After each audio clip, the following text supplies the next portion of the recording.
Purple King ascends. BTS's Jin shatters fashion norms and rewrites global style standards in a moment that defied expectation and redefined the boundaries of celebrity fashion. Seokjin, known globally as Jin of BTS, emerged in a floral ensemble so arresting, so meticulously curated, that it sent shockwaves through the fashion world. But what does it mean when a single outfit can silence critics, ignite global discourse, and reaffirm an artist's dominance not just in music, but in the realm of style? Is this the final confirmation that Jin is no longer merely a K-pop idol, but a sovereign force in global fashion? The image that sparked this cultural tremor was deceptively simple. Jin standing before a doorway, waving with quiet confidence. Yet the details were anything but ordinary. Draped in a deep purple floral set, long-sleeved shirt and matching pants, he exuded a regal aura that was both deliberate and disruptive. The shirt, partially unbuttoned, revealed a subtle necklace that whispered elegance rather than screamed excess. A black belt cinched the look with precision, while a black bag in his left hand added a layer of utilitarian contrast. This was not a costume. It was a declaration. The caption beneath the image, "Coney for Jin," was cryptic, yet unmistakably strategic. It hinted at collaboration, at intent, at a narrative far deeper than surface-level aesthetics. The concrete wall behind him, the brass-handled door, the muted urban backdrop, all served as a canvas for the explosion of color and symbolism that Jin brought into frame. This was not just fashion. It was architecture. It was choreography. It was war paint. Observers were quick to note the deliberate use of purple, a color long associated with royalty, mysticism, and transformation. In BTS lore, purple carries emotional weight, symbolizing trust and eternal love. But Jin's use of it here was not sentimental. It was tactical. By cloaking himself in this hue, he positioned himself not as a participant in the fashion conversation, but as its conductor. The floral patterns, multicolored and chaotic, suggested rebellion against minimalism, against conformity, against the sterile codes of Western haute couture. Jin was not asking for approval. He was rewriting the rubric. Fashion critics, typically divided across cultural lines, found rare consensus. Jin's look was not just bold, it was surgical. It dissected the notion of masculinity in fashion, challenged the East-West binary in style narratives, and offered a new template for celebrity presentation. The outfit was not loud, but it was impossible to ignore. It did not beg for attention. It commanded it. But what does this mean for the future of fashion icons? Can a single image redefine a legacy? Jin's appearance suggests that the answer is yes. In an industry saturated with fleeting trends and performative statements, his look was rooted in authenticity and precision. It was not curated for virality. It was engineered for permanence. The emotional impact of the image cannot be overstated. Fans described visceral reactions, chills, tears, a sense of witnessing history. This was not hyperbole.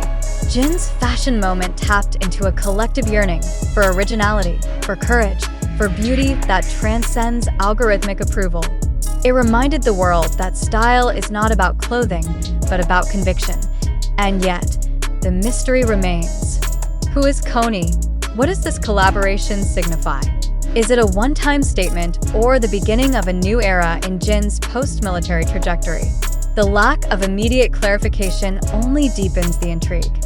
In a media landscape obsessed with instant answers, Jin's silence is deafening and effective. Industry insiders speculate that this appearance marks the beginning of a strategic repositioning. Jin, long celebrated for his visuals and charisma, is now stepping into a role that demands more than admiration. He is demanding analysis. He is no longer content to be the face of campaigns. He is becoming their architect. The fashion world must now contend with a new reality. Jin is not following trends. He is setting them. The timing of this reveal is equally significant. As global fashion weeks unfold and luxury houses scramble for relevance, Jin's understated yet explosive look cuts through the noise. It does not rely on logos or spectacle. It relies on presence. And in doing so, it exposes the fragility of fashion systems that depend on excess rather than essence. This is not the first time Jin has disrupted the fashion narrative, but it is arguably the most definitive. Previous appearances hinted at his potential. This one confirms it. The calculated layering, the color theory, the spatial awareness, all point to a mind that understands fashion not as decoration, but as language. And what are the fans? The ARMY, known for their analytical prowess and emotional depth, have already begun decoding the image. Theories abound.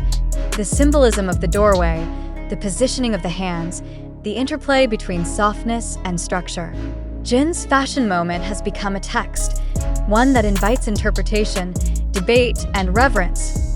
In a world increasingly driven by metrics and monetization, Jin's appearance is a reminder that artistry still matters. That a single image, when crafted with intention, can transcend borders, industries, and expectations. It is a challenge to designers, to stylists, to celebrities. Elevate your craft or be forgotten. The question now is not whether Jin is a fashion icon. That debate has been settled. The question is, what comes next? Will this moment catalyze a new wave of fashion philosophy? Will it inspire a generation of artists to prioritize meaning over marketing? Jin has opened the door literally and metaphorically.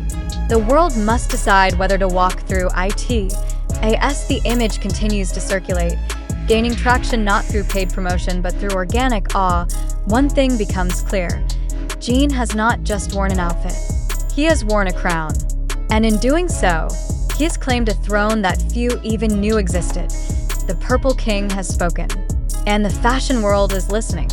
And yet, beneath the surface of this visual spectacle lies a deeper narrative, one that speaks to Jin's evolution not just as an artist, but as a cultural architect. His fashion choices are no longer reactive, they are predictive. They do not follow the pulse of the industry, they set it. The deliberate tension between softness and structure in his outfit mirrors the duality of his public persona, approachable yet untouchable, gentle yet commanding. This paradox is precisely what makes him magnetic. As the image continues to ripple across digital platforms, it becomes clear that Jin's presence transcends the screen. He is not simply being watched, he is being studied. Every fold of fabric, every accessory placement, every gesture is dissected with the intensity reserved for icons. And in this moment, Jin does not flinch. He stands unwavering, not as a participant in fashion's fleeting parade, but as its sovereign conductor.